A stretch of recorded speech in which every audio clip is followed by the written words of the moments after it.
Praise lot. దేవాతి దేవునికి వందనాలు.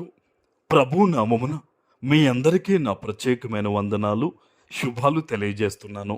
మరి గమనించండి, ఈ నెల 5వ తారీఖున మనం అనాథ పిల్లలకి భోజనాలు పెట్టబోతూ ఉన్నాం. ఈ మంచి కార్యక్రమం నిమిత్తం ప్రార్థించండి. ఈ దినము కొరకు ఏర్పాటు చేయబడిన దేవుని వాగ్దానము మార్కు సువార్త 5వ అధ్యాయము 34వ వచనము.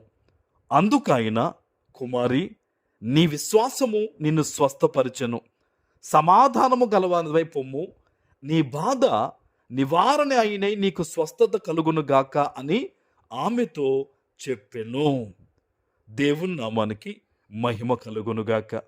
ఈ ఉదయకాల సమయంలో సర్వ సృష్టికర్త అయిన నీ తండ్రి నిన్ను ఆశీర్వదించి గొప్ప వాగ్దానాన్ని నీకు అందిస్తూ ఉన్నారు. హల్లెలూయా. ఆనాడు ఒక తల్లిగారు 12 సంవత్సరాల నుంచి 12 ఇయర్స్ ఎంతో బాధపడుతూ చాలా దుఃఖము ప్రతి దినము కూడా అనుభవిస్తూ ఉంది.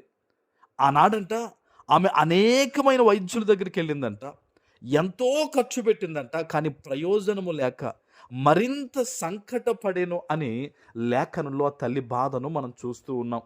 అయితే ఆ తల్లి యేసుని గురించి విని, యేసయ్య వస్త్రపు చెంగును ముట్టుకుంటే చాలు నేను బాగుపడతానని నమ్మి ఆయన పాదాల దగ్గర ఆయన వస్త్రాన్ని ముట్టుకుంటే అద్భుతం ఏంటో తెలుసా? వెంటనే ఆమె యేసయ్య వస్త్రపు చెంగుని విశ్వాసంతో ముట్టిన వెంటనే ఆమె 12 సంవత్సరాల నుంచి అనుభవిస్తున్న ఆ ఇబ్బంది అక్కడికక్కడే స్వస్థపడిపోయిందంట. హల్లెలూయా. ఈరోజు ఈ మాటను దేవుడు నీకు వాగ్దానంగా ఇస్తున్నారు.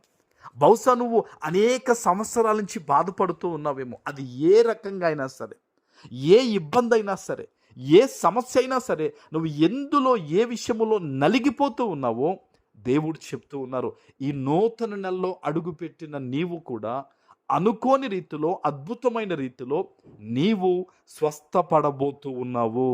ఆమేన్. హల్లెలూయా. ఇది దేవుడిస్తున్న వాగ్దానం. ఇది మనుష్యులెవరు ఇస్తున్న మాట కాదు.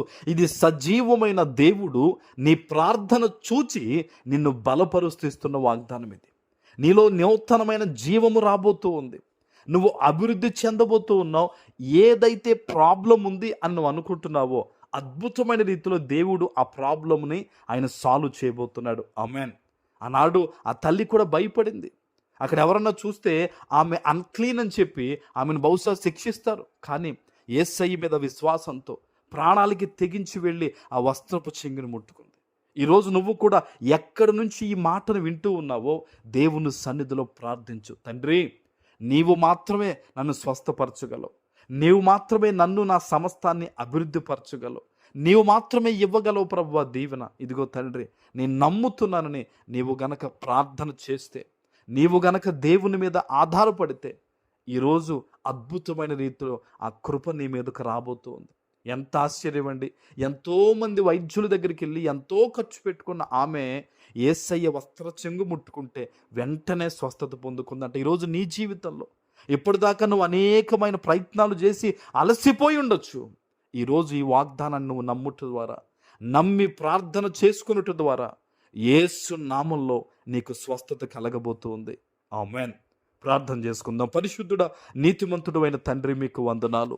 ఈరోజు మీరు ఇచ్చిన ఈ గొప్ప వాగ్దానము ప్రతి బిడ్డ జీవితంలో నెరవేర్చి స్థిరపరచమని యేసు నామమున ప్రార్థిస్తున్నాను తండ్రి. ఆమేన్.